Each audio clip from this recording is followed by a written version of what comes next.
নমস্কার, নিউজ 18 বাংলায় আপনাদের সকলকে স্বাগত। ঘড়ির কাঁটায় ঠিক দুপুর 12টা মানেই দুপুর 12টার খবর। দিনভর আপনাদের সঙ্গে রয়েছে আমি সোনিয়া। আর নজর রাখার চেষ্টা করব অবশ্যই বেলঘড়িয়ার দিকে, তার কারণ বেলঘড়িয়ায় শুট আউট কাণ্ডে কি আপডেট পাওয়া যাচ্ছে। ইতিমধ্যে পুলিশ সিসি ক্যামেরার দিকে নজর রেখেছিল, দুজনকে আটক করা হয়েছে। টিটাগড় স্টেশন এলাকা থেকেই দুজনকে আটক করা হয়েছে, এমনটাই খবর পাওয়া যাচ্ছে। আপনাদের জানিয়ে রাখার চেষ্টা করব আরো একবার যে খবরের দিকে ইতিমধ্যে নজর রাখতেই হচ্ছে। বেলঘড়িয়ায় শুট আউট কাণ্ড, গতকাল দুপুরের এই ঘটনা। আর তারপরেই আমরা দেখেছি যে পুলিশ যেভাবে তদন্ত শুরু করেছে, একেবারে নজরদারি চালানো হচ্ছিল।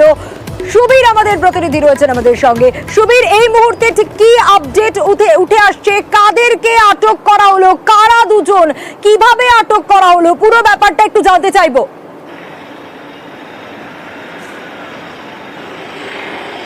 দেখো, গতকালের ঘটনার পর ব্যবসায়ী যিনি রয়েছেন অজয় মণ্ডল এবং তার যিনি নিরাপত্তা রক্ষী যে ছিল, তাকে কিন্তু বেলঘড়িয়া থানার পুলিশ বেলঘড়িয়া থানায় বসিয়ে কিন্তু বিভিন্ন জায়গা থেকে কিন্তু বিভিন্ন রকমভাবে কিন্তু তাকে জিজ্ঞাসাবাদ করা হয়।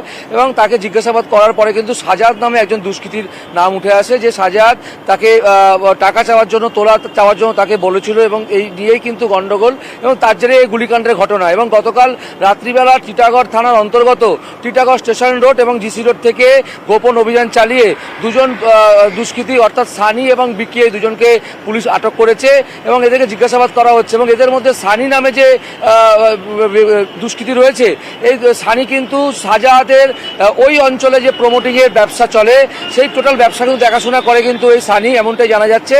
এবং এই দুজনকে পুলিশ জিজ্ঞাসাবাদ করছে এবং এখনো পর্যন্ত শাহজাহাদের উদ্দেশ্যে বিভিন্ন জায়গায়, জেলার বিভিন্ন জায়গায় কিন্তু বিভিন্ন জেলায় তারা তল্লাশি চালাচ্ছেন, বিভিন্ন ভাগে কিন্তু তল্লাশি চালানো হচ্ছে পুলিশের তরফ থেকে, কিন্তু এখনো পর্যন্ত মূল অভিযুক্ত শাহজাদকে পুলিশ গ্রেপ্তার করতে পারেনি।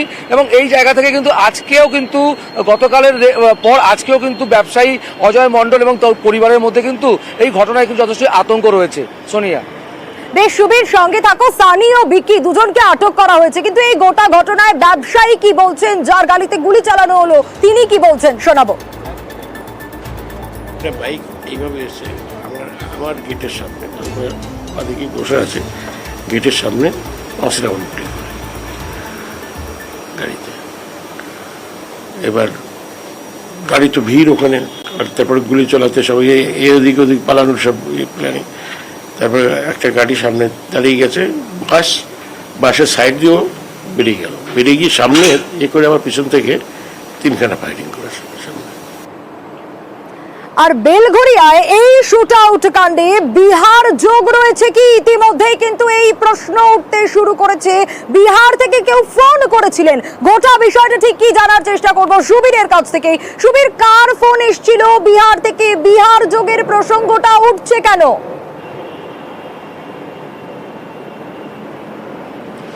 দেখো, বেলঘড়িয়া রথতলা মোড়ে যেই সময় ঘটনাটি ঘটে, অর্থাৎ দুপুর 2:15, গতকাল দুপুর 2:15-তে ঘটনাটি ঘটে। এবং এই যে ব্যবসায়ী অজয় মণ্ডল, তাকে কিন্তু যে দুষ্কৃতীরা গুলি করে সেখান থেকে পালিয়ে যায়, মোট 8 রাউন্ড গুলি চলে। তারপরে কিন্তু ব্যবসায়ী অজয় মণ্ডলকে বেলঘড়িয়া থানায় নিয়ে গিয়ে দফায় দফায় জিজ্ঞাসাবাদ করা হয়। যখন জিজ্ঞাসাবাদ করা হয় তখন বেলঘড়িয়া থানার ভারপ্রাপ্ত আধিকারিক অ্যাসিস্ট্যান্ট পুলিশ কমিশনার এবং ব্যারাকপুরের পুলিশ কমিশনার অলোক রাজরিয়া, তিনি কিন্তু সেখানে কিন্তু উপস্থিত ছিলেন। এবং ঠিক জেরা করার সময় কিন্তু একটি ফোন আসে, এবং সেই ফোনটি যখন আসে ব্যবসায়ী অজয় মণ্ডলের কাছে, তখন কিন্তু সেই ফোনটি সেই পুলিশ কমিশনের সামনে জেরার মধ্যে কিন্তু তিনি ফোনটা ধরে ফেলেন। এবং ধরে যখন কথা বলেন, তখন কিন্তু এক ব্যক্তি তাকে বলে যে আমি বিহার থেকে বলছি, আমার নাম রমেশ সিং। এবং একটা কথা বলে ব্যবসায়ীকে উদ্দেশ্যে বলে যে তুম বাচ গয়া। এই বিষয়টি কিন্তু আমাদেরকে জানিয়েছেন ব্যবসায়ী অজয় মণ্ডল। এবং এই ঘটনায় যে তিনি বলছেন যে তিনি বিহার থেকে ফোন করছেন এবং তারপরে বলছেন তুম বাচ গয়া, এর থেকে কিন্তু পরিষ্কার যে বিহার যে যোগ, অর্থাৎ ভিন রাজ্যের যে দুষ্কৃতীদের যোগ, সেটা কিন্তু আবার পরিষ্কার। এবং বিহার থেকে কিন্তু ফোন করা হচ্ছে তাকে যে তুম বাচ গয়া এই বলে। এবং সেই ফোনটা কিন্তু যাকে জেরা করার সময় কিন্তু তাকে এই ফোনটি করা হয়েছিল, এমনটাই কিন্তু জানাচ্ছেন ব্যবসায়ী অজয় মণ্ডল। বেশ সুবীর, ব্যবসায়ী অজয় মণ্ডল এই তোলাবাজির প্রসঙ্গকে কিন্তু এর আগেও টেনে এনেছেন, হুমকি ফোনের কথা বলেছেন। এই প্রসঙ্গে কি বলেছেন ব্যবসায়ী অজয় মণ্ডল শোনাবো। আমাদের ওই কোথাও কাজ হলে এই কাজের জন্যই দিতে হবে, এই কাজের জন্যই দিতে হবে, আমার কোনো প্রবলেম নেই, টাকা দিতে হবে। ওরা আমি বলেছিলাম যে ঠিক আছে তুই পাঠা, যতটা হবে আমি দিয়ে দেবো। তো কালকেই পাঠানোর কথা ছিল, পাঠাইনি। খালি আমাকে না, টিটাগড়ে যারা কাজ করছে প্রত্যেকেই ওর সঙ্গে সেটেলমেন্ট আসছে। টিটাগড়ে কাজ করতে গেলে টাকা দিতে। পরে কি শাহজাদা আপনাকে ফোন করেছিল? না, শাহজাদা ফোন করেনি, বিহার থেকে রমেশ সিং বলে একজন ফোন করেছিল। কোথা থেকে? বিহার থেকে। বিহার থেকে কি বলেছিল? তুমি বাস গিয়া হুমকি ও দিয়েছিল, ওকেও আমি দিয়েছিলাম 2 একবার। তারপর দেখলাম যে এসব লাভ নেই, ও উল্টো পাল্টা। এর আগে ওই टीवीएस जो शोरूम আছে, আমাকে একদিন বললো उसको बोलो 5 लाख रुपया देगा नहीं तो हम उसको शोरूम उड़ा देगा। बोला আর এই বেলঘরিয়া শুট আউটের ঘটনায় ক্রমশ জোরালো হচ্ছে এই তোলাবাজি যোগ। তার কারণ টিটাগড়ের গ্যাং তারা রীতিমতো হুমকি দিতেন, এমনটাই আক্রান্ত ব্যবসায়ী কিন্তু বারবার দাবি করেছেন। এবং ইতিমধ্যে 2 জন দুষ্কৃতীকে আটক করা হয়েছে। সিসি ক্যামেরার দিকেও নজর রাখছে ব্যারাকপুর কমিশনারেট।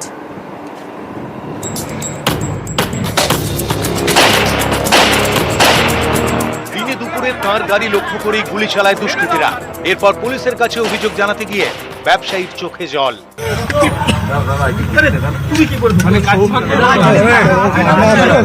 শোরুম থেকে বেরিয়ে কুমজুরের দিকে যাচ্ছিলাম, এখানে এলোপাতারি আমার গাড়ির উপরে গুলি করা হয়। আমি তো কাউকে চিনতে পারিনি বা আমি চিনিও না কাউকে।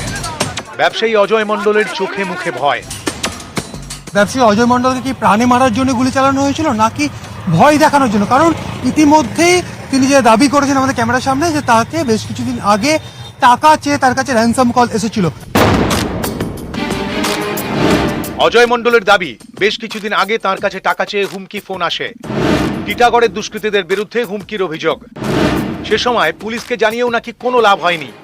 ফোন কল অনেকদিন আগে এসেছিল, ফোন তো তা সেই টাকা চেয়ে এসেছিলাম পুলিশের কাছেও, আগে হয়নি কিছু। সিসি ক্যামেরার ফুটেজেই দেখা যাচ্ছে ব্যবসায়ীর গাড়ির কাছেই ছিল দুষ্কৃতীদের বাইক। খুব কাছ থেকেই পর পর গুলি চালানো হয়। গাড়িতে 5টি গুলি লাগে। বাঁদিকের সামনের গেট, এই ভেতরে চালকের আসনের পাশে বাঁদিকের আসনে তিনি বসেছিলেন।